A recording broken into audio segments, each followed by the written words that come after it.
Aquí el destino se confabula. Aquí el destino del reloj se detuvo para muchas personas. Aquí hubo tragedia, aquí hubo sangre. Fue el día que el Virilla se tiñó de rojo. Esa frase se repite con el tiempo.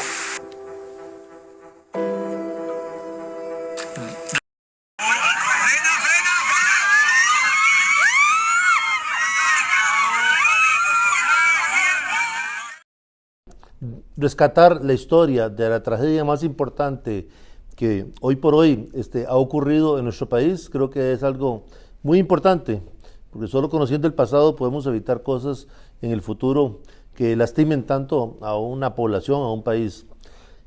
Particularmente como domingueño, al igual que usted, hemos recibido mucha información de nuestros abuelos, de nuestros papás, de esa tragedia, porque aunque no murió gente de Santo Domingo, es algo que marcó mucho a nuestra comunidad. Y por ejemplo, mi abuela me cuenta que ese día ella estaba con el papá, con mi bisabuelo Malaquías, en la Basílica de Santo Domingo, en misa, y de repente entró alguien corriendo a avisar de la tragedia. De Santo Domingo al puente probablemente hay unos 5 kilómetros, ¿verdad? Entonces esa persona corrió hasta la iglesia y estaban en la misa y el padre Mendoza interrumpió la misa, le dio la bendición a todos y me cuenta mi abuela que envió toda la gente a ayudar al lugar de la tragedia. Casualmente también en esa época mi abuela paterna estaba embarazada de mi papá, entonces ella siempre asociaba el nacimiento de mi papá con el año en que ocurrió la tragedia, que fue una fecha muy cercana, ¿verdad? Mucha gente de Santo Domingo cuenta historias relacionadas con esta tragedia. A Heredia, pero específicamente al Virilla, o sea, en los límites entre San José y Heredia, sí. Que en el cantón de Santo Domingo, Heredia. Ahí fue la tragedia. La compañera de mi madre, señora Ulloa, se deslizó por la ventana y cayó al río y murió. Mi madre en el vagón que quedó equilibrándose entre la línea y las paredes desde el puente, se sostuvo ahí, pero llegó el momento en que le indicaron que el vagón iba a caer al río. Entonces se encomendó, decía ella, a la Santísima Trinidad y se lanzó al vacío, cayendo sobre unos parajes, arbustos, cosas de maleza, zacate, etc. Y sufrió sus heriditas, sus raspones y todo, pero gracias a Dios no tuvo ningún golpe fuerte que perdiera conocimiento ni nada, sino que ella siempre estuvo consciente y grabó muy bien en su mente lo que sucedió, y así nos contaba a nosotros, a mi hermana y a mí y a familiares cercanos, todo lo de la tragedia, porque fue testigo en vivo y a todo color, con la anécdota de que la compañera de ella sí falleció en dicho accidente. 14 de marzo de 1926, 8:17 de la mañana. El impacto que sufre este puente por uno de los vagones del tren que se dirigía hacia Cartago, a un turno llamado por el monseñor Claudio María Polio Jiménez, y todo lo que trascendió ahí, toda la historia que hay detrás de esa catástrofe. Don Felipe Ovares Barquero la encapsuló en un libro de su autoría que se llama La tragedia del Virilla. Felipe, ¿por qué Felipe Ovares Barquero escribe La tragedia del Virilla? Bueno, Jorge, soy de aquí, de Santo Domingo, sí, ¿verdad? Y recuerdo que cuando estábamos en la escuela, un par de veces nos escapamos aquí hasta el puente, porque en Santo Domingo se le conocía como el Puente Negro. Sí. Y entonces eso como que me dejó marcado de qué era lo que realmente había sucedido en esa tragedia. Entonces me interesé por hacer la investigación, y lo primero que hice fue visitar la Biblioteca Nacional. Ajá. Y ahí me encontré con los periódicos de la época. Lo primero que hice fue recopilar las muertes, porque básicamente los periódicos de esa época se enfocaron en las personas que fallecieron. Entonces yo hice una base de datos con los nombres de las personas que fallecieron según los periódicos. Y eso me llevó como a unos 240 personas que logré documentar. Además de todas las noticias interesantes que había en los periódicos. Yo sabía que ahí había un documento histórico, que había que hacer algo con eso, que yo no me podía quedar con la base de datos ahí guardada. Pero al leer los periódicos me di cuenta de que podría utilizar los recortes de los periódicos y documentarlos con lo que yo ya sabía. Sin embargo,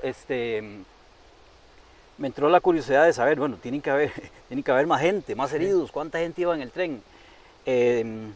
Mi amigo Sergio Barquero me pasó una lista que él había conseguido en el Archivo Nacional y me dice, Felipe, vaya al archivo, ahí se va a encontrar una mina. Y efectivamente yo fui al Archivo Nacional varias veces, tal vez unas 10 veces, buscando algo que yo me imaginaba que tenía que existir, que era un documento donde la gente dijera, sí, yo iba en el vagón tercero y pasó esto y esto y esto, y digo yo, tiene que existir ese documento. Me fui encontrando cosillas, hasta que un día me encontré el documento que yo había soñado, ¿verdad? Que era como las declaraciones de los pasajeros, y entonces eso fue otra mina, porque ahí ya logré incorporar, es decir, que la base de datos brincó de 250, brincó a más de 700, entonces ya de gente que efectivamente iba en el tren. Entonces toda la gente que yo coloco en el libro efectivamente iba en el tren porque declararon. Y entonces el libro se me ocurrió, bueno, voy a hacer 2 partes. La primera parte va a ser un enfoque con los artículos de los periódicos que más me interesen a mí, los documento, incluso corregí errores ahí a pie en notas. Digo, este persona lo nombran así, en realidad se llamaba así. Esta persona tenía tal edad, en realidad tenía tal edad. Y entonces fui documentando los recortes de los periódicos, y eso fue la primera parte del libro. La segunda parte del libro, digo, bueno, voy aquí a poner a toda la gente que logré documentar que iban en el libro. Entonces la segunda parte son esos 700 y pico de viajeros, con sus nombres, sus apellidos, su fecha de nacimiento, sus papás, porque eso también fue tomando una relevancia muy grande cuando me di cuenta de que familias completas murieron ahí, ¿verdad? Entonces lo que hice fue poner, bueno, viajaba tal y tal persona, sus padres eran tales, sus padres también iban en el tren, y entonces ahí apareció otro tipo de base de datos que era como para poder reconstruir las familias. Y entonces bueno, yo soy ingeniero de informática, y entonces lo que se me ocurrió fue hacer un programa utilizando inteligencia artificial con un lenguaje que se llama Prolog, en el cual yo metía las relaciones padres e hijos, y después podía hacer más relaciones como por ejemplo tío, abuelo, yerno, etcétera. Y entonces yo le preguntaba al programa, dígame cuántos tíos y sobrinos iban tantos, y cuántos nietos, y cuántos sobrinos. Y entonces yo documento en la mayoría de los casos las relaciones, ¿verdad? Iba tal persona que era sobrina de tal persona que también iba en el tren. Y entonces eso es lo que hay en la segunda parte. También pongo extractos de las declaraciones, porque es muy bonito lo que la gente dice. Hay mucho de leyenda sobre lo que sucedió aquí. Yo en el libro en ningún momento digo o le echo la culpa a alguien explícitamente, ¿verdad? Pero las personas que lean el libro van a saber, leyendo las declaraciones de las personas, qué fue lo que pasó, y se van a dar cuenta de que fue una irresponsabilidad enorme del maquinista, porque el tren iba a una velocidad prácticamente nunca vista, ¿verdad? También yo creo que falló la iglesia, falló el gobierno, y falló también la Norwell, la Norden, que era la dueña de los trenes de la época. Luego surgieron cosillas interesantes, como por ejemplo, bueno, iría alguna persona que iba cumpliendo años, y si hay 700 personas que viajan en un tren, tienen que ir un montón de gente que cumplía años. Logré encontrar 2 personas que ese día iban cumpliendo años. Una era un señor de Alajuela, un pasajero de Alajuela, que ese día iba cumpliendo años, iba cumpliendo 50 años y murió. Y creo que el otro que encontré iba cumpliendo 27 años. toda esa información de las fechas de nacimiento y los parentescos, yo las conseguí en un sitio que se llama Family Search. Family Search. Eso fue de enorme ayuda para escribir el documento. Felipe, aquí donde estamos quedó un vagón. Quedó un vagón recostado ahí, que era el último. El último. El tren iba, por decirlo así, los 3 primeros vagones eran de la gente de Heredia y los 3 de atrás eran de la gente de Alajuela. Inicialmente cuando, bueno, el tren salió de San José vacío, pasó a Heredia, dejó 2 vagones ahí vacíos en Heredia para que la gente de Heredia llegara y se fuera acomodando. Siguió para Alajuela con 3 vagones, se llenaron en Alajuela, se devolvió a Heredia, pero los vagones de Heredia estaban más llenos que los de Alajuela, ¿verdad? Entonces el conductor dice, no, vamos a poner los vagones de Alajuela atrás y los de Heredia aquí para que el tren no se me mueva muy feo, ¿verdad? Eso fue como, marcó la tragedia, porque entonces los trenes, los vagones perjudicados fueron los 3 últimos, que eran los de Alajuela. El último vagón quedó aquí recostado, destrozado. El otro se fue ahí, se fue por esa ladera, no llegó hasta el río, pero ahí quedó en la ladera. Y el tercer vagón, bueno, contando de atrás para adelante, 1, 2, 3, el tercer vagón de Alajuela quedó abrazando esta columna del tren, perdón, De la izquierda, la columna de la izquierda. la columna de la izquierda del puente y prácticamente tapando el puente, ¿verdad? Una de las columnas todavía tiene ahí las cicatrices de la tragedia. El mismo día la compañía reparó esa columna, vinieron los soldadores y la repararon, porque al día siguiente volvieron a circular los trenes. Hoy vimos que la profundidad del puente al río no son los 60 metros que yo leí en muchos lugares, sino que son menos 39, dijeron ustedes. Ahora se midió con una cuerda y ya no hay motivo para dudar. Entonces cosas como esas sería muy interesante agregarlas en el libro. También me gustaría como agregar un montón de fotos que me llegaron luego. Yo le conté que en el Archivo Nacional yo también soñaba con encontrarme las fotografías que yo había visto, pero con una calidad malísima en internet, o algunos que les ponen un sello y se pasean en la foto y entonces no se puede utilizar. Yo soñaba con encontrarme la foto del niño que quedó allá en una piedra, pero la foto original, ¿verdad? Me imaginé que estaba en el Archivo Nacional, les pedí a ellos, que son una gente muy amable, muy servicial, sin embargo no lograron encontrar ese álbum.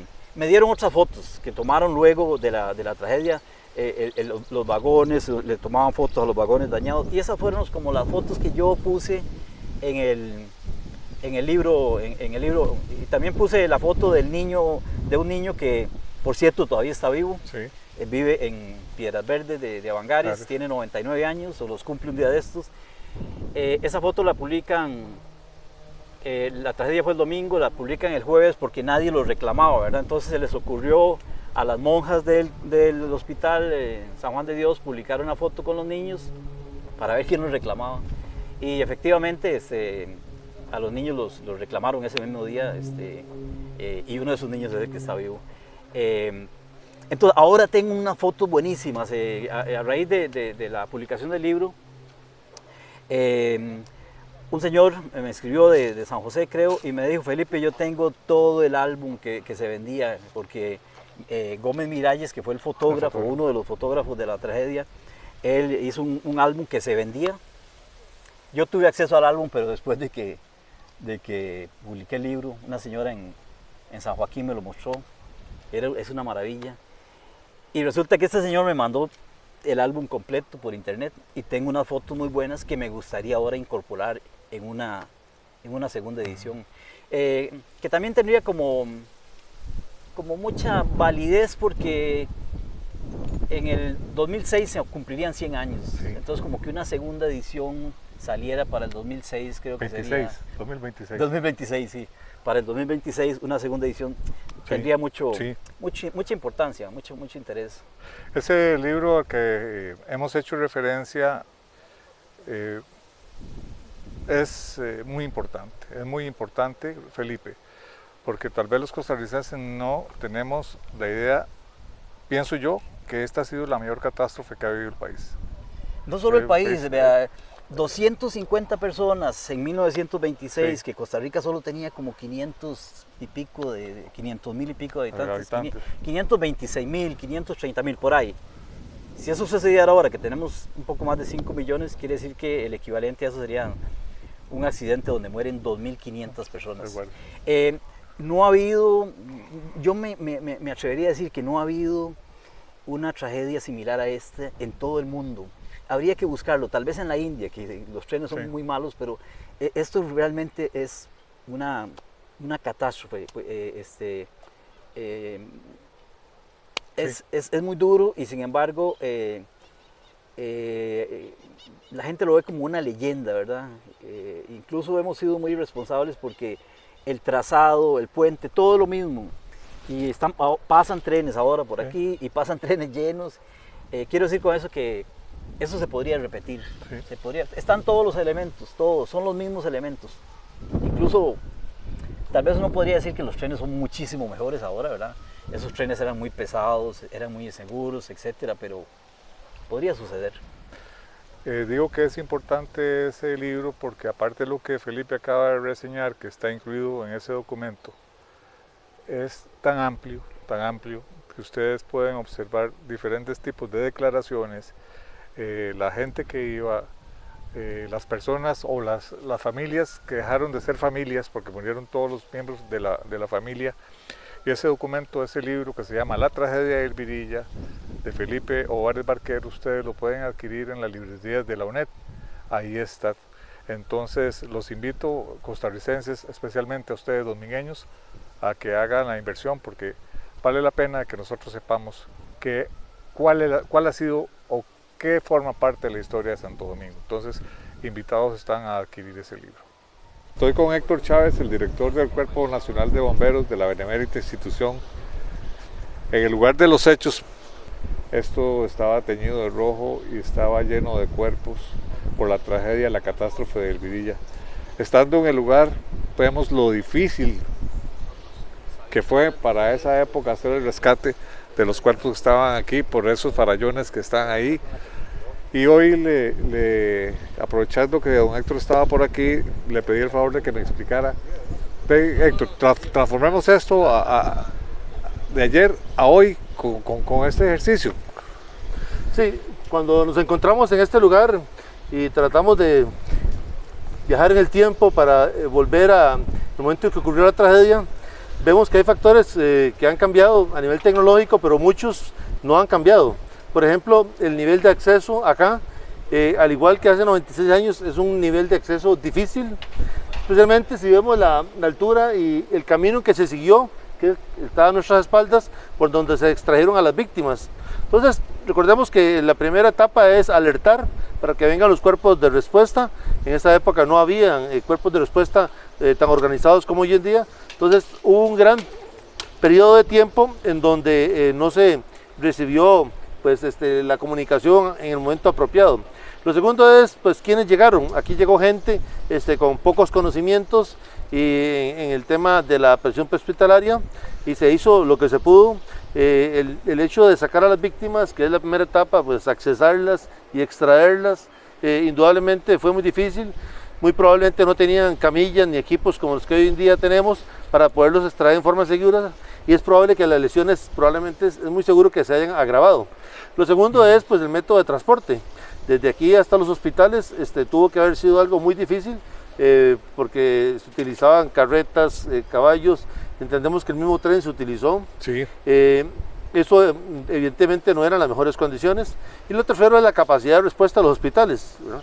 Los hospitales hoy por hoy tienen una capacidad limitada. Esta emergencia hoy mismo sería muy difícil de manejar, pues los hospitales tienen una capacidad para pacientes rojos muy limitada, incluyendo los del área metropolitana sumados en sí, no alcanzan una capacidad más de 30 personas en categoría roja. Y es muy probable que aquí llegara gente con categorías de ese tipo. Entonces, nivel de acceso, dificultad para extraer a las víctimas, dificultad para trasladarlas, etc. Hoy en día tenemos equipos de rescate vertical que podemos utilizar para llegar más rápido hasta las víctimas, podemos extraerlas en forma menos agresiva, más segura, pero no por eso las condiciones hoy son favorables. Es un lugar muy complicado y como se puede observar, pues esto no ha cambiado en el tiempo. Vieran qué difícil es tratar de entender cómo poder rescatar un cuerpo o sacarlo de aquí con estas condiciones tan difíciles, Héctor. A pesar de la tecnología y que todo el rescate ese vertical y todo, sigue siendo complicado. Y como vos lo decís, por supuesto que uno no espera nada de eso. Evidentemente las condiciones siguen siendo complicadas. Hoy hay calles que llegan más cerca de este punto, pero aún así sacarlos del cauce del río y llevarlos hasta el nivel de carretera es en sí una maniobra muy complicada y muy lenta. Sí, es parte de los cambios que la tecnología nos ofrece, pero que aún así en esas condiciones como las que tratamos de regresar vemos que sigue siendo muy difícil. Pero lo importante es que esto sirva para tomar las previsiones del caso, ¿verdad, Héctor? Que es lo más importante, eso, tratar de evitar una sobrecarga de trenes y velocidades y todas esas situaciones. Sí, la lección tiene que aprenderse y tenemos que evitar tragedias futuras. Sí. Hay condiciones que todavía se mantienen de riesgo acá y son las que tienen que ser analizadas para que se tomen acciones correctivas. Muy buen día, estimados domingueños. Nos encontramos, ustedes pueden suponer en cuál distrito de este hermoso cantón, un día más en un domingo en Santo Domingo, desde el distrito de Santa Rosa, acompañados por Brian Hidalgo, quien les voy a contar ahorita por qué está acompañándonos y quién es Brian Hidalgo. Todos los meses de marzo, en el día 14, se conmemora un año más de la catástrofe del Virilla. Sí, esa que ocurrió aquí, unos metros atrás a nuestras espaldas. La mayor catástrofe que haya sufrido este país y está próxima a cumplir 100 años. Y por eso queremos recordarla y conmemorarla como un homenaje a todas esas víctimas y a las personas que desafortunadamente perdieron a sus familias, a las personas que ayudaron en el rescate de las víctimas y por supuesto al último de los sobrevivientes que aún vive en Bagaces y que más adelante les vamos a hablar a don Abel Quesada Bravo, el último de los sobrevivientes. Tiene don Abel 100 años, cumplió el pasado 23 de febrero, cumplió 100 años. Pero Brian Hidalgo está aquí por lo siguiente: él representa a un grupo de jóvenes físicos de la Universidad de Costa Rica, a quienes les solicité me hicieran el favor de darme una perspectiva de la catástrofe, pero desde el punto de vista físico. Ellos como físicos acogieron la idea y por supuesto que la vieron como un reto en aplicar todo el conocimiento universitario a la catástrofe. Vieron problemas de desplazamiento de los vagones, el peso, la masa, la dinámica, toda una serie de factores que se conjugan en un análisis físico de esa catástrofe. ¿Y por qué razón? Porque hasta el momento existían 4 teorías. Esas 4 teorías explicaban de manera diferente qué era lo que había ocurrido. Había una teoría de los señores Pinto y Carazo, otra de la compañía Northern Railway Company, otra del juzgado del crimen de Heredia y otra de una comisión especial. 4 teorías había. Esas teorías de manera diferente enfocaban las causas de la catástrofe, pero el interés de tener una observación de jóvenes físicos que aplicaran la física, que es la misma de ese momento, ahora con nuevos instrumentos, con nuevas metodologías, con más facilidades para estudiar la física, fue lo que nos llevó a buscar a Brian Hidalgo y a sus compañeros, a Antonio Franklin, a Isaac Villalobos y me falta el señor Rafael Arce Gamboa. Ellos 4, aparte de uno que afortunadamente y por esa buena formación universitaria que da la Universidad de Costa Rica, está fuera del país, que también les colaboró, tuvieron la oportunidad de hacer ese análisis y llegaron a las siguientes conclusiones. las conclusiones que por supuesto van a ser explicadas por Brian. Pero después de oír el relato de estos domingueños que acabamos de escuchar, vamos a oír la posición muy resumida, porque vieran qué estudio más amplio hicieron ellos y que les demandó mucho tiempo.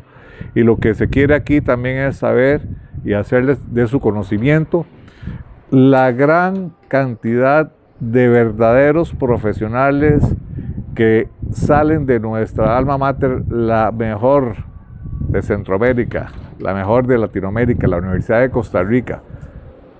Ellos son egresados de ahí, y Brian, como les dije, en representación de todos esos jóvenes, nos va a explicar qué fue lo que hicieron y qué se encontraron con el análisis de los elementos de las pruebas que pudimos facilitarles, que ellos buscaron y que les permitieron concluir esta quinta teoría, que pienso es muy importante saber, domingueños, que existe una quinta teoría, y más importante para todo, para el país, para que el país sepa que hay una nueva teoría y que merece su escrutinio, su análisis, para lograr un mayor debate y poder tener una amplitud más prolongada de lo que podría ser la causa de esa catástrofe. Gracias, Brian, y lo dejo a usted en compañía de los televidentes, de los que nos siguen en las redes, con el análisis y explicación de un trabajo que ustedes hicieron y que les permitió concluir una nueva causa en este desastre, en esta catástrofe del Virilla. Gracias, don Jorge. Sí, en general nosotros lo que hicimos cuando don Jorge nos contactó fue estudiar primero las 4 teorías que nos había dado y ver cuáles eran las cosas que calzaban y no calzaban según lo que nos dice la física. Lo que hicimos al inicio, cuando don Jorge nos contactó para hacer el análisis de esta tragedia, fue analizar los 4 casos que se habían dicho y ver qué posibilidades tenían de que fueran físicamente correctos, o sea, que las leyes de la física se pudieran aplicar y tuvieran sentido en lo que eran estos 4 casos. Y junto con estos casos también tuvimos que, vinimos aquí a lo que sería la parte de la curva donde está también al final el puente. Tuvimos muchas herramientas para poder ver cuáles eran las teorías que calzaban y cuáles no. Y al final de cuentas, al ver todo lo que era este análisis, este estudio, nos dimos cuenta que era mejor hacer una quinta teoría, que básicamente tiene 3 puntos principales, o lo que yo podría decir 3 errores principales de lo que fue la escena o el movimiento que se tuvo o el planteamiento para que se viera la tragedia. Entonces el primero es justamente esta curva de la que les hablo de los rieles cuando llega justo antes del puente. Esa curva está de bajada. Entonces esa curva, al tener esa bajada y al ser una curva, genera lo que llaman en algunas de las teorías esta fuerza centrífuga. Esa fuerza, entonces, al tener tantos vagones, el tren, cuando llega a ese punto, puede ejercer fuerzas adicionales laterales que pueden hacer que se descarrilen los vagones. Una de las 2, de hecho, de las teorías que se tenían, hablaban de que justamente esa fuerza centrífuga por sí sola es la que generaba ese descarrilamiento, y entonces causaba el accidente. Pero además de esa fuerza hay otros 2 puntos. De nuevo, la fuerza viene de la curva. El hecho de que esté la curva y la bajada genera esa fuerza ahí adicional que no debería estar. Luego, además de eso, tenemos la cantidad de pasajeros y la cantidad de vagones, que eran muchos. El tren iba muy largo este día. El evento especial que se tenía en Cartago fue la causa de que se llenara tanto el tren. Y bueno, pues eso también influye en lo que sería el movimiento del vehículo. Al tener más masa adentro, la fuerza centrífuga que puede sentir de nuevo hacia los lados incrementa aún más. Entonces tenemos ya la curva y tenemos la masa. Y después el caso y la parte donde nuestra teoría entra y no tienen las otras, y eso las hace diferir.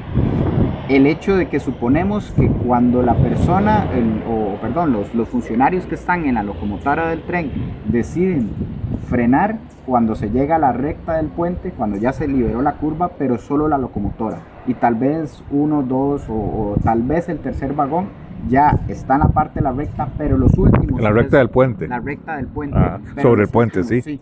Pero los últimos 3 no estaban en la recta. Además de llegar y tomar la decisión de frenar, que eso genera también fuerzas entre los vagones, el asunto está en que varios de esos frenos fallaron.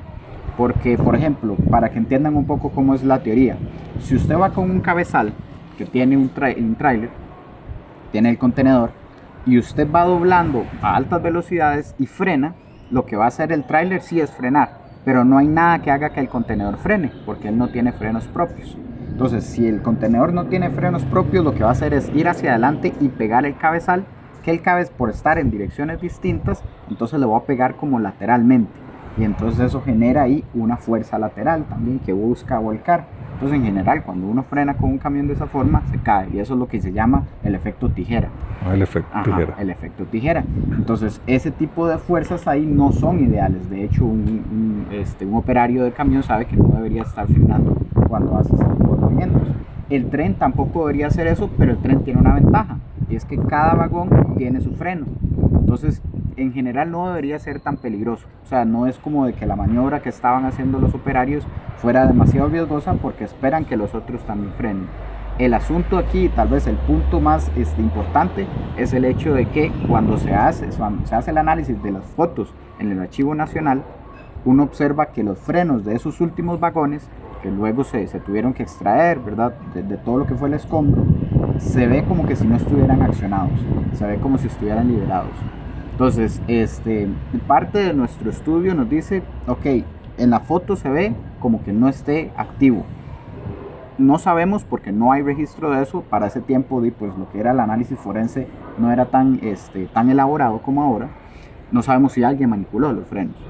Pero suponiendo que los frenos no fueron manipulados, que se extrajeron y así fue como quedaron, decimos que no hubo frenos en los últimos vagones y eso es lo que causa el efecto tijera. Esa fuerza lateral que siente entonces del penúltimo y el último vagón.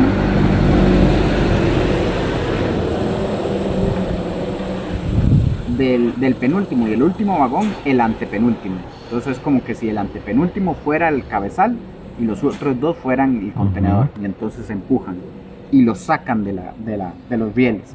Entonces, al sacarlo de los rieles, lo que va a pasar es que los otros dos salen como disparados, por decirlo así, o salen tangenciales a la curva, es lo que llamamos. Entonces uno ve la curva y entonces una recta que pase besando la curva, por decirlo así, ¿verdad? Entonces apenas rozándola. Entonces en esa dirección es que salen los dos vagones. Y esa dirección es la que los deja tirados en la ladera al lado del puente. Entonces, de hecho, en la animación se puede observar donde ellos van casi que tangenciales. Lo que es la pequeña desviación que pueden tener ya es por el efecto con el terreno, ya fuera del descarrilamiento, por fricción ahí, ¿verdad? Por estar chocando contra la tierra. Y lo que sucede con el antepenúltimo vagón es, al haber recibido esa fuerza, al haberse girado, entonces él queda como medio montado al frente, pero atrás salido, atrás ya descarrilado. Entonces él es el que llega y sigue moviéndose así, como pensando como un derrape. Entonces va lateralmente y choca contra la estructura del puente. Y ese es el que se dobla. Entonces igual ahí en la animación se ve donde se dobla. De hecho, posterior a lo que fue el análisis que hicimos en la asamblea, tuvimos discusiones adicionales y suponemos que también el penúltimo vagón puede que empuje en cierta parte a ese antepenúltimo. Y es lo que hace que se doble aún más. Puede que venga del empuje del penúltimo vagón. Que eso tal vez no se aprecia tan bien en la animación porque no lo habíamos contemplado hasta ese momento. Entonces, eso es parte también ahí de lo que pudo haber sucedido. Pero entonces, en resumen, serían esos 3 puntos.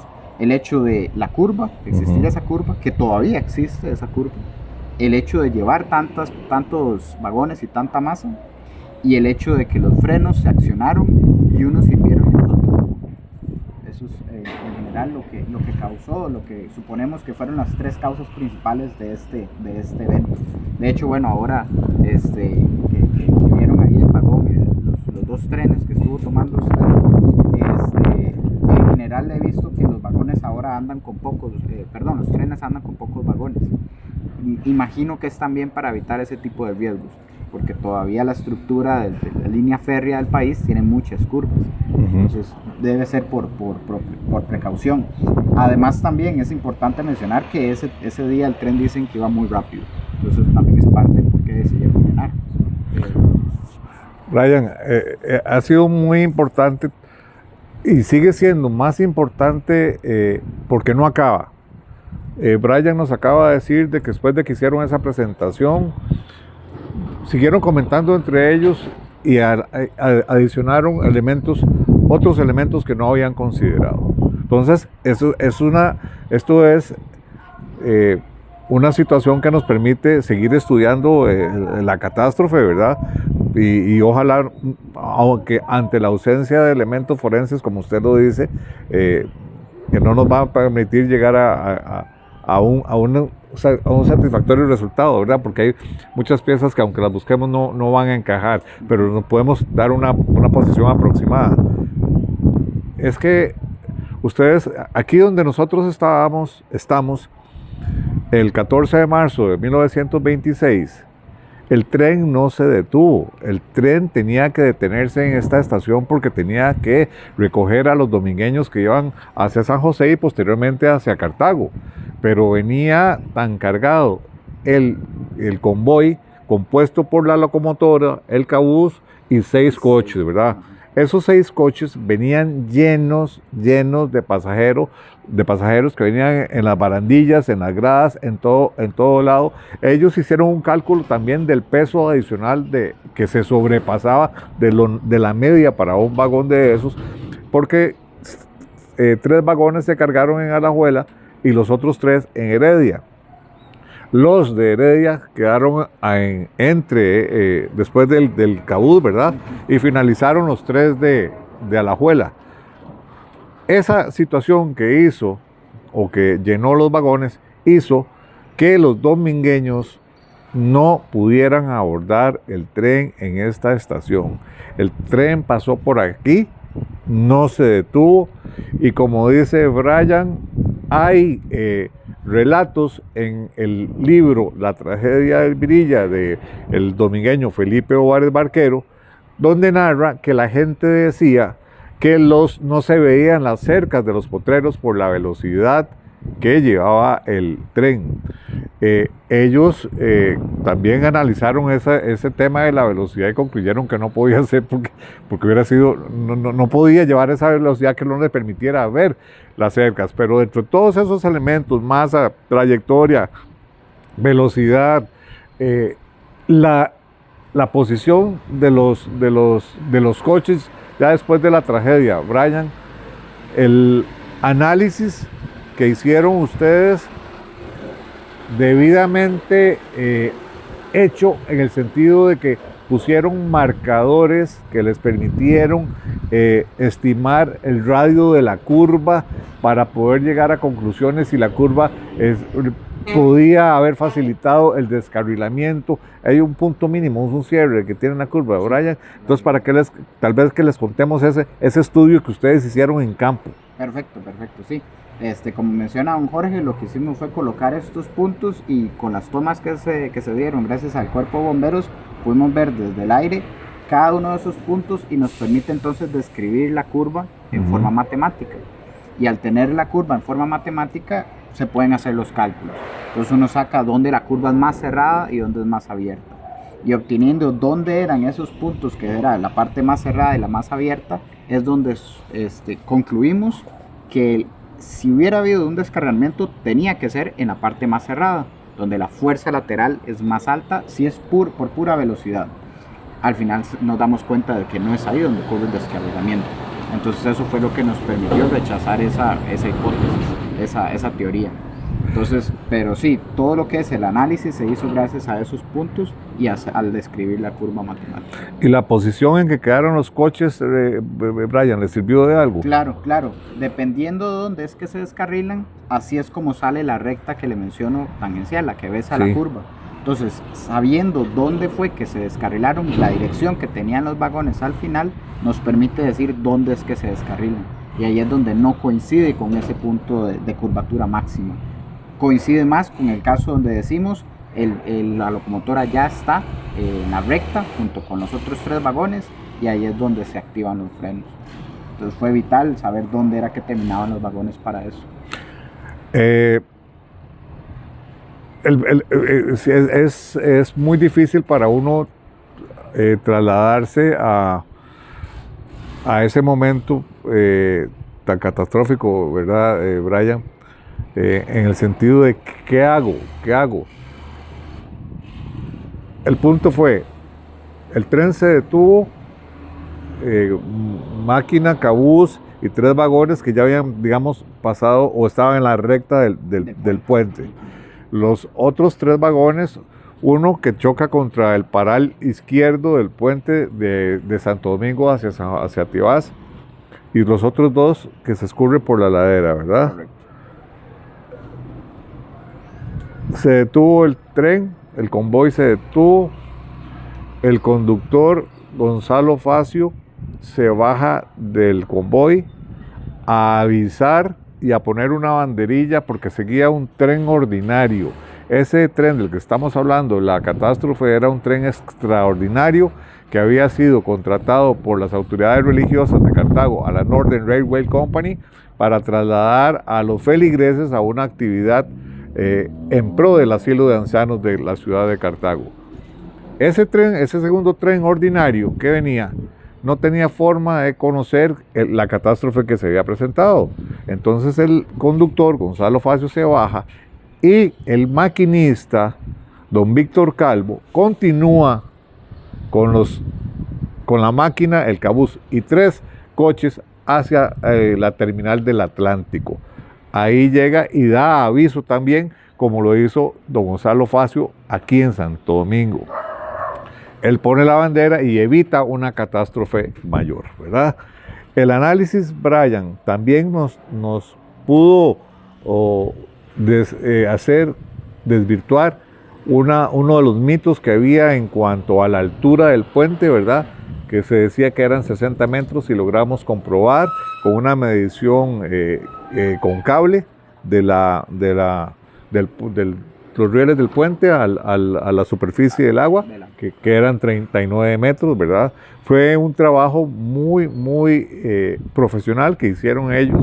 El análisis, los estudios, los enfoques, el asimilar la prueba que estaba ahí en el Archivo Nacional desde hace tantos años, ya casi 100 años, confrontándola con los nuevos elementos que ellos tienen para hacer, les permitieron llegar a esas conclusiones.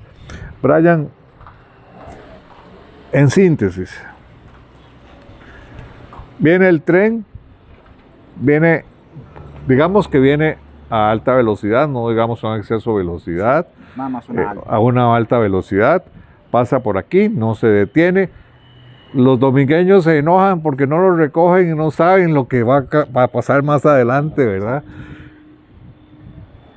El tren sufre la catástrofe,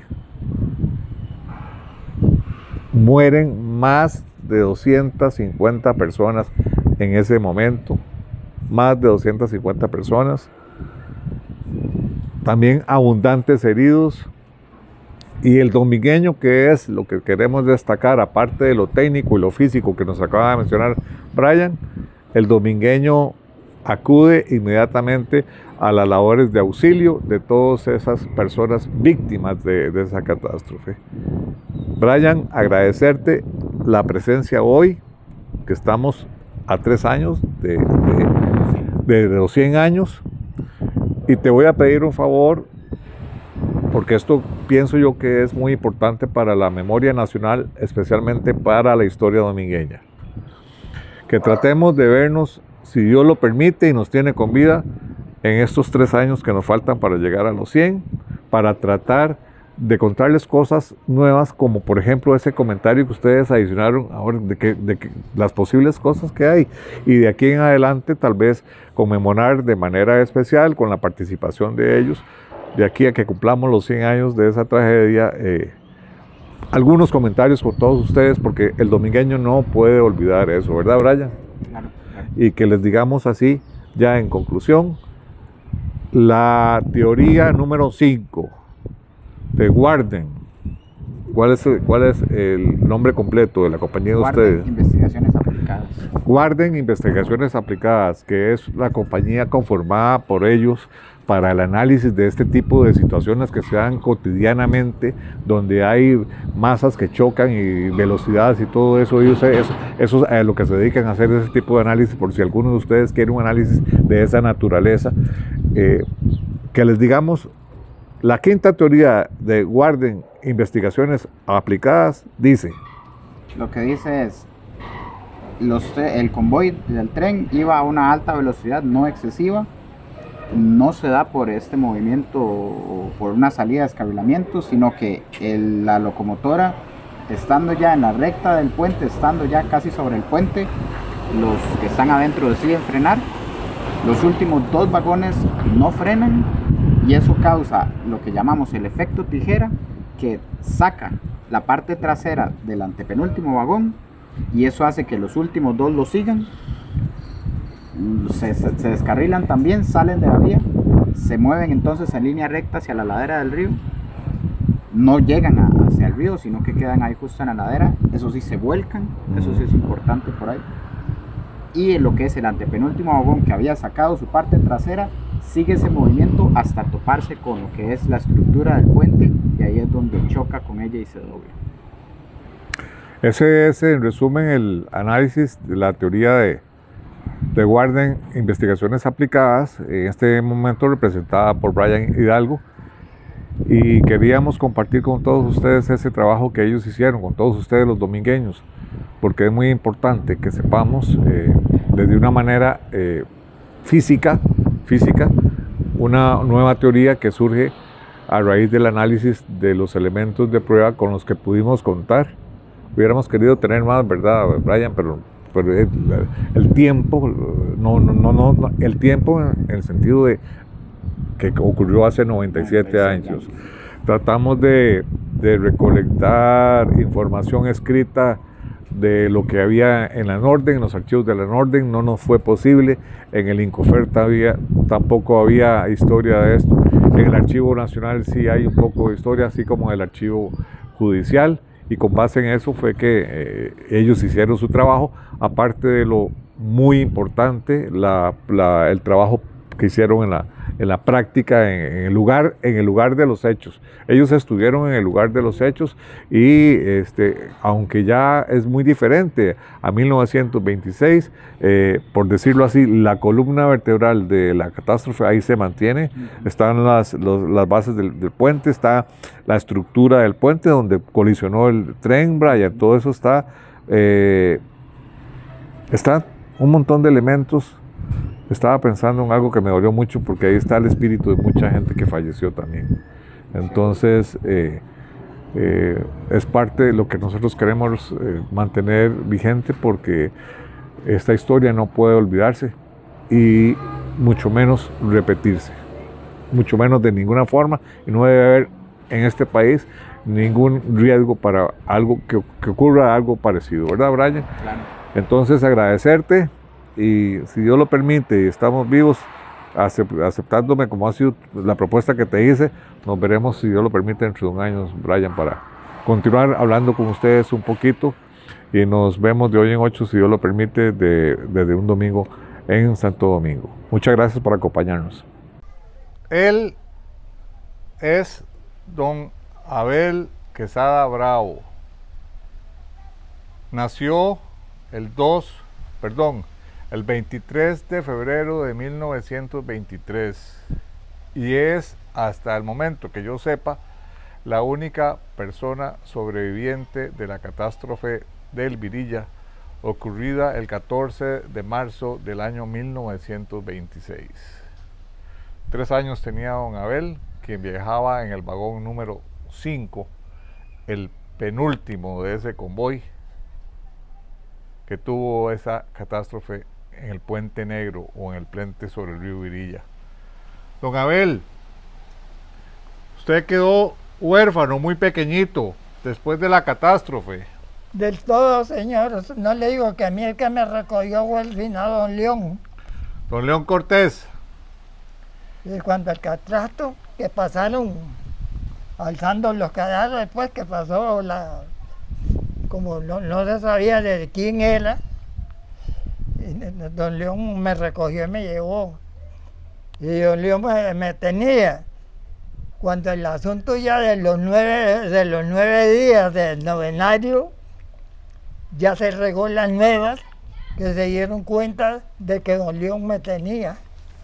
Entonces ya los dolientes se fueron a recogerme, porque yo estaba desaparecido, no sabían nada.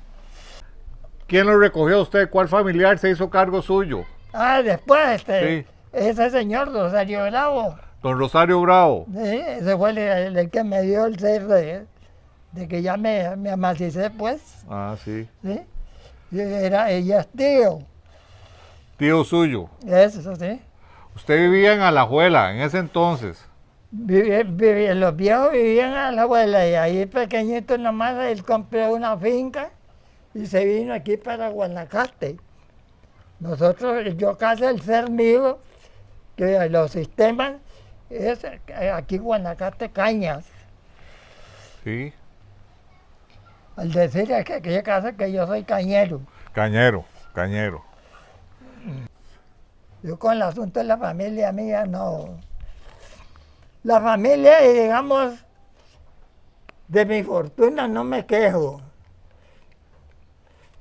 Estoy, digamos, vivo tranquilo, no me molesta nada. El catástrofe de ella. Sí. Y hay muchachos, eso fue tan mundial que todo mundo, nadie, hasta ahora que vienen ustedes a tomar informes de la vivienda, aquí no, todo dormido, ¿no? Yo en vez de voy a los tribunales ahí, algún papel o algo, nada más lo que voy y nada más, no dicen ni de dónde es usted, ni de qué apareció, ni... Ah, No, hágale, que haga, vaya. Muchachos, no muy bien, ¿ve? Pero gracias a Dios que me la estoy jugando. sí. Como ahora que le digo que me está molestando esto aquí de dolor. Pero estoy tomando una medicina que ya me encuentro más. Ya me maltrata menos. Que viera como me dolía este cuadril. Sí. Sí. Estaba fregado. Hay veces que no comía. Para dormir usted viera que 2 lamas. Y bueno, estaba malo. Y ya yo le dije, ya vinieron los muchachos y se dieron cuenta y me llevaron afuera a hacerme examen. Hasta me han sacado, digamos, ¿cómo se llama? Las copias de las enfermedades. Sí, radiografías y todo eso. Eso sí. Sí. Y bueno, Está bien, está bien. ha ido. Ha ido mejorando. Ah, no se dicen que eso fue muy desastroso. No le digo el cuento que me contaban los viejos, que esa gente que se estaban bañando, que salieron locos porque vieron el río rojo. Sí. La sangre. La sangre. Del catastro ese, de tanta morición. Se fueron locos dando quejas de lo que había sucedido del río. Hasta después fue que ya se vinieron dando cuenta que fue el catastro. Sí. Usted iba en ese viaje con su familia, con su papá y su mamá y unos primos. Iba también su hermana Gladys, de 2 años tenía Gladys. ¿Quién yo? No, Gladys. Ah, Usted tenía 3. Sí, la más pequeña. Sí, la más pequeña. Porque yo tenía como 3 años, dicen, cuando el Virilla.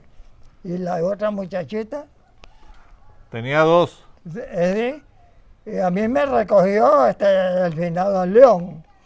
Y la muchacha esa, Don León Cortés. Don León Cortés, ese, Sí. y fue el que me recogió, que le digo yo que él me tenía a mí. Y ya cuando vino los movimientos del asunto de los 9 días, de los Sí. muertos, ya vino creciendo de que Don León me tenía a mí. Y entonces ese tío mío me recogió.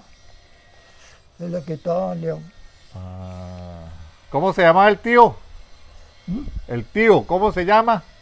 Rosario Bravo. Don Rosario Bravo. ¿Sí? ¿Y usted nunca supo qué pasó con Gladys, su hermana, la que tenía 2 años? ¿Cuál la muchacha? Sí, su hermana Gladys, no supo qué se hizo. Esa se la había llevado una de esas tías. Y al principio, no, cuando estaba en la escuela, no sé qué enfermedad le agarró y se murió. Se murió. Sí. Y quedé solo yo. ¿Quedó solo usted? Sí, Sí. señor. Sí, porque su mamá y su papá se murieron ahí.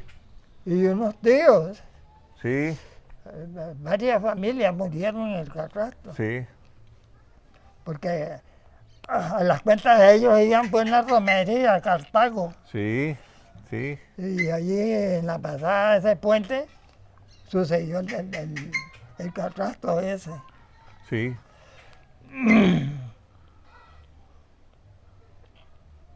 Sí, Fue- señor, viera usted que... Bueno, Gracias a Dios está usted muy bien, don Abel, y ahí a pesar de que tiene ese dolor. Pero usted va a cumplir 99 años el 23 de febrero. sí, señor. Va a cumplir 99 Sí, años. yo le digo que ya voy a llegar a la teja. Sí, va a llegar a la teja si Dios quiere. Sí, sí, sí, sí, sí. Si Dios quiere va a llegar a la teja. Sí. Y viera que uno no debe ser hasta como dicen, pero viera que en vez de uno se lee.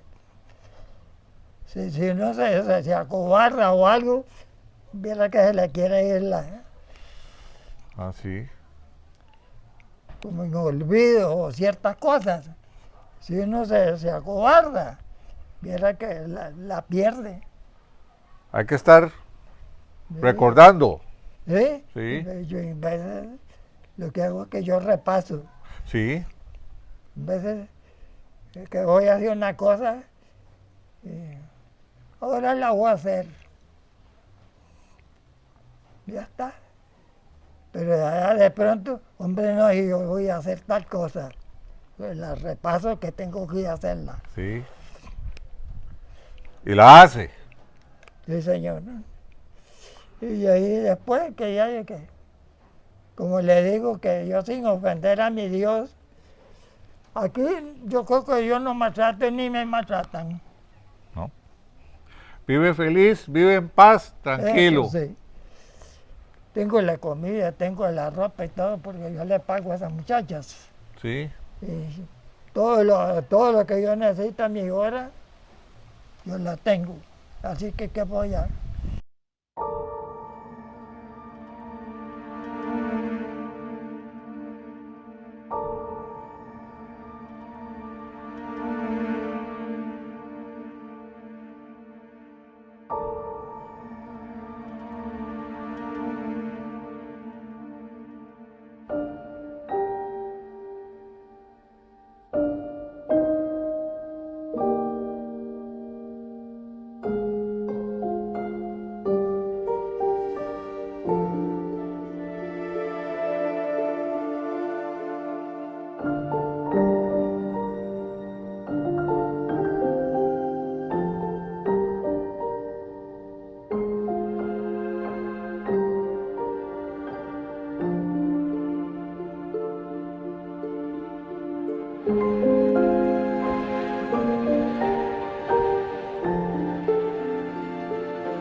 Hasta la sangre. Sí, que casi se hacen locos de La sangre en el se río. veía el grupo de guerra de sangre.